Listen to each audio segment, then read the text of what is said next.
One of my all-time favorite painters was born in the late 14th century and was named Jan van Eyck.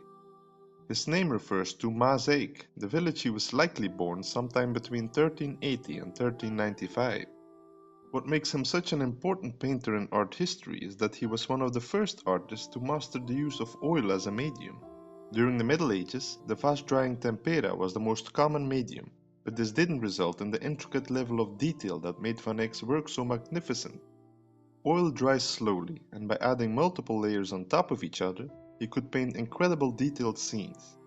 Some art historians have suggested that he often needed a magnifying glass to see what he was doing, which is simply astounding. This list of Jan van Eyck paintings features some of his most stunning works, and as you'll see, he was definitely a true genius of the early Renaissance period. Number 1. The Portrait of a Man in a Red Chaperon. How about starting this list of must-see paintings by Jan van Eyck with a portrait of the man himself? This man stares directly at the viewer, and his gaze conveys an extreme sense of confidence. Then again, it was completed in 1433, at the height of the painter's career when he was already the leading painter in Bruges. The top of the frame features Van Eyck's distinctive signature, which says "Als ich kann," which translates to "as I can." His overly confident stare at the viewer likely means that his signature hints at a certain level of arrogance. In my opinion, he did have the right to leave a prominent mark on his works, as very few painters in art history managed to create such detailed paintings as Jan van Eyck. Number 2. The Portrait of Margaret van Eyck. While we're at it, let's instantly check out a very similar painting, which presumably depicts the artist's wife, Margaret. Completed in 1439, just 2 years before the painter passed away, it shows his wife at the age of 34. The frame features the same inscription as on his self-portrait, and both were written in Greek letters.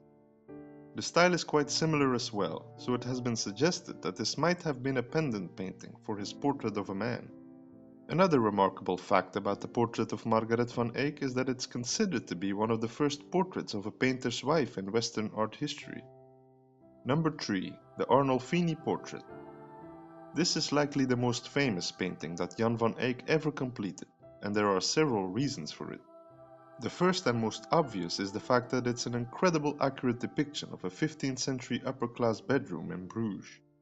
Just look at the detailed view of the woman's green gown and the chandelier that hangs on the ceiling of this comfy room. The mirror on the wall was a unique element in art at the time and likely depicts a reflection of the painter himself with an assistant.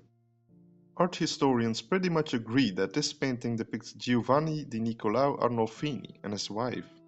It was presumed to have been commissioned in honor of the couple's marriage, but the truth is likely a lot more sinister.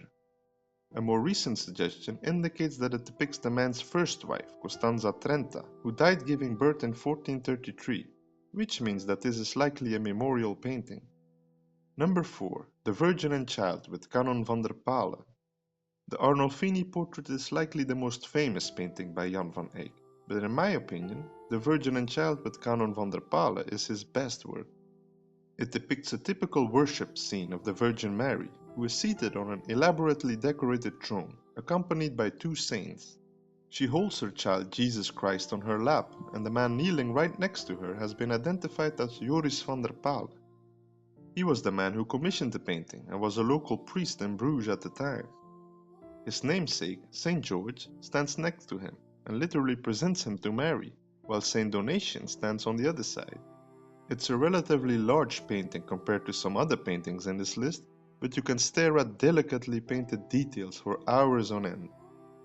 Number 5. The Annunciation. This is yet another painting by Jan van Eyck, depicting the Annunciation by Archangel Gabriel, that art historians have debated for many centuries. It's certain that this was the left panel of a triptych painting, but since the year 1817 there has been no sign of the other panels. What initially appears to be a church interior is more likely to be a representation of the interior of the Temple of Jerusalem. During the Middle Ages, it was a common assumption that Mary was an intelligent girl who sometimes studied at this temple. The book in front of her is a clear reference to this notion, and the decorations inside the temple are all derived from the Old Testament.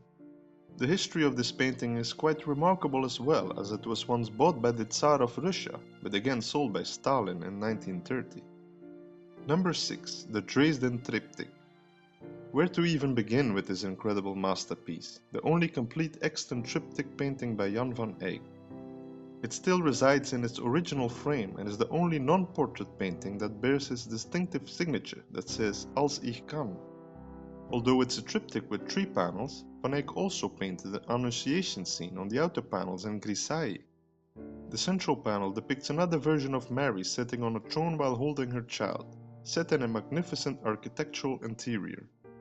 The left panel depicts the Archangel Michael, who presents another kneeling donor, and the right panel depicts Saint Catherine, who is reading a prayer book.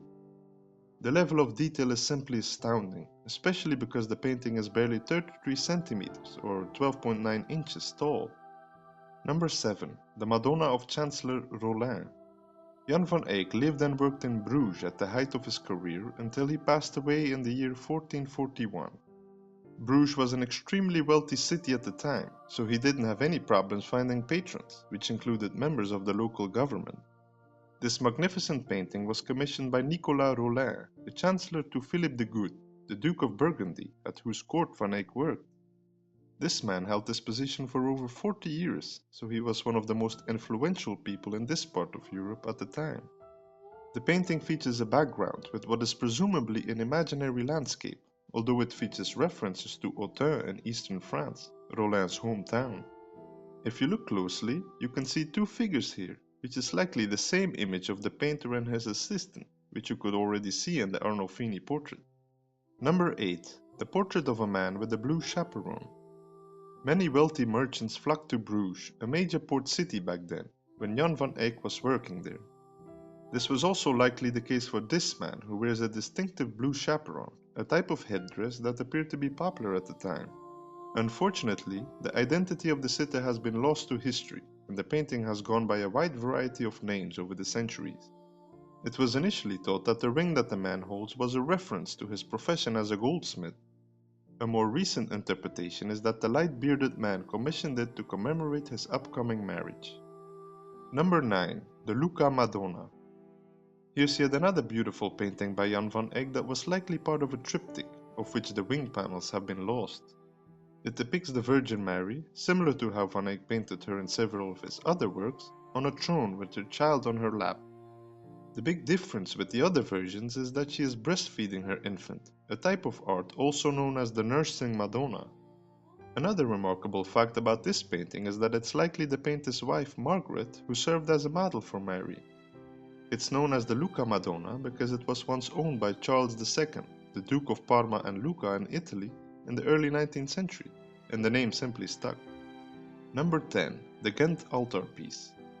I left the largest and most astonishing painting by Jan van Eyck as the very last in this list, a work also known as the Adoration of the Mystic Lamb. This is a reference to the scene in the central part of this polyptych painting, which Jan painted together with his brother Hubert and which consists of 12 panels. Like in some of his triptychs, the back of the panels are painted as well and show the images of the couple who commissioned it. Jos Veit was a wealthy merchant and politician in Ghent, and both he and his wife Lisbeth Borluut are seen kneeling. On the inner panels, the Almighty is flanked by the Virgin Mary and Saint John the Baptist, while a choir of angels is singing right next to them. A raw view of Adam and Eve is depicted on the outer panels, and a large group of people adores the mystic lamb just above the fountain of life. It's a mind-blowing work of art that highlights the incredible talent of Jan van Eyck, a painter who lived about 600 years ago.